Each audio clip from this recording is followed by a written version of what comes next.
The silence before the storm. Deep in one of the most unforgiving corners of the world, where mountains swallowed radio signals and endless forests hid everything beneath their shadows, a small research station stood alone. It was never built to survive a war.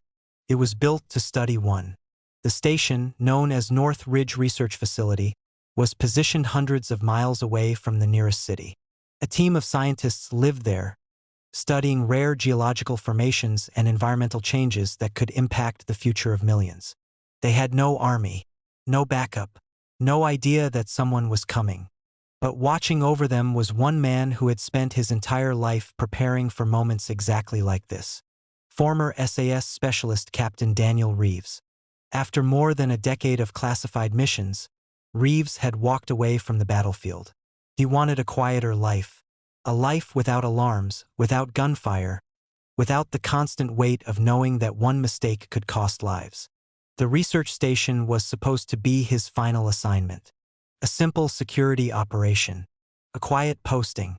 But on a freezing night, beneath a sky covered in storm clouds, Reeves noticed something that didn't belong. A broken fence. A missing sensor. A radio signal that repeated the same message over and over. Someone was testing the station's defenses, and they weren't there to negotiate. Chapter 1. The Man Who Left the War. Daniel Reeves was not the kind of soldier people remembered because of medals. He was remembered because of what happened when everything went wrong. During his years with the SAS, he became known for staying calm when others panicked. He was the man sent into impossible situations.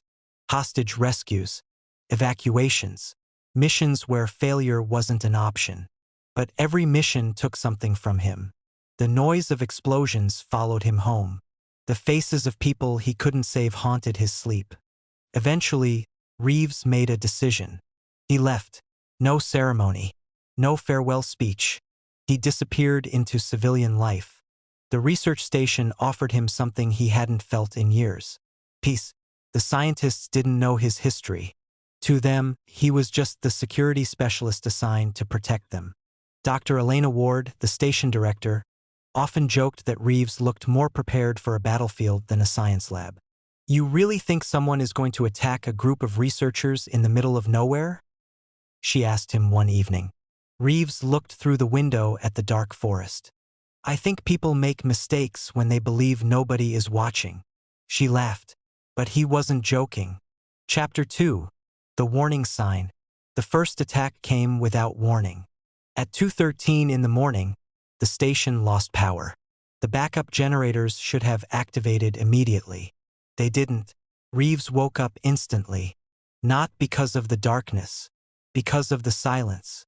A trained operator knows the difference between normal silence and dangerous silence. This was dangerous. He moved through the building, checking doors and communication equipment. Then he found it.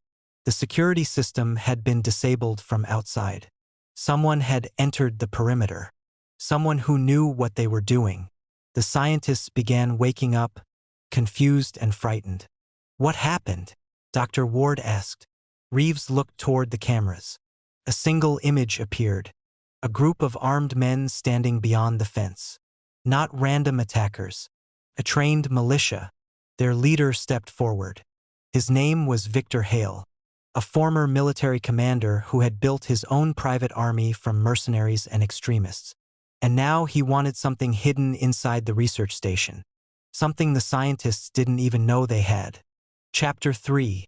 The siege begins. The militia surrounded the facility before sunrise. They cut communication lines, blocked escape routes, destroyed the vehicles. The research station became an island. Reeves gathered everyone inside. There were scientists, engineers, medical staff, people who had never held a weapon in their lives.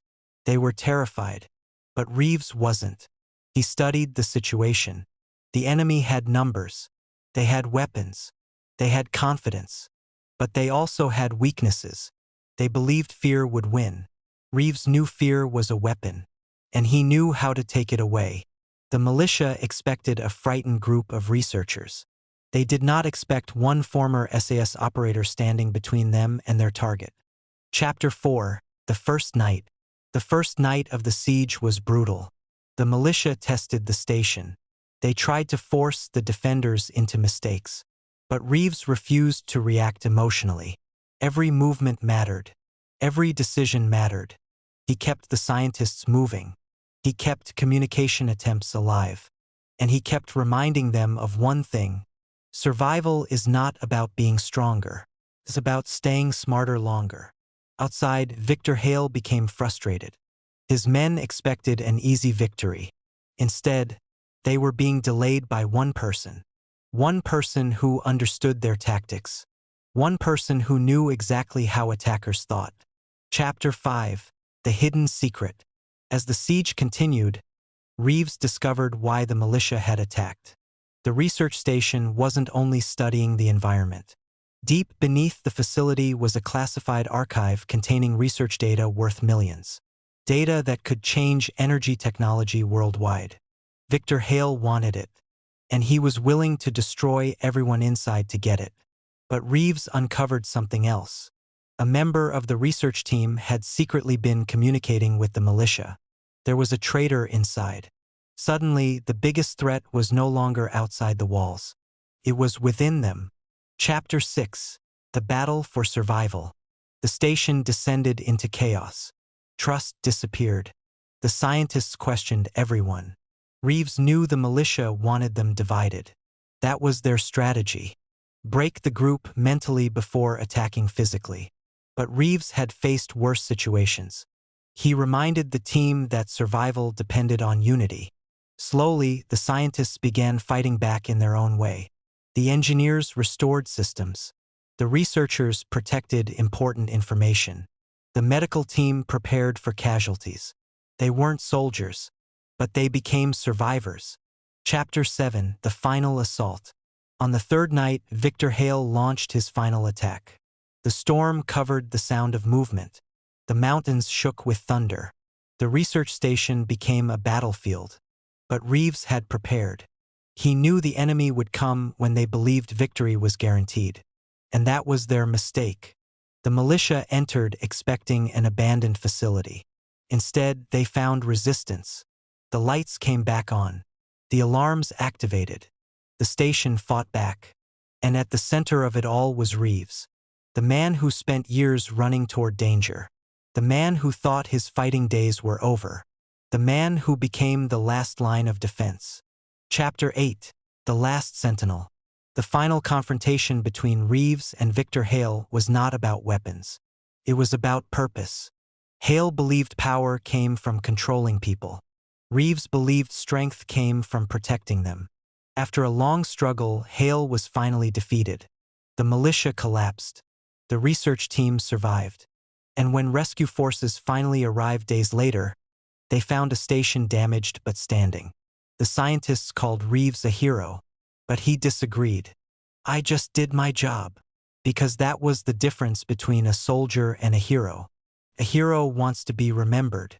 A soldier only wants everyone else to make it home. Ending.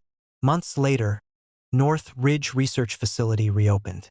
A memorial was placed near the entrance. Not for a battle, not for a victory, but for the person who stood alone when everyone else was afraid. Daniel Reeves never returned to the battlefield. He never needed to, because sometimes the greatest battles aren't fought in wars. Sometimes they happen in the middle of nowhere, when one person decides that innocent lives are worth protecting. And sometimes, one last sentinel is all that stands between survival and destruction.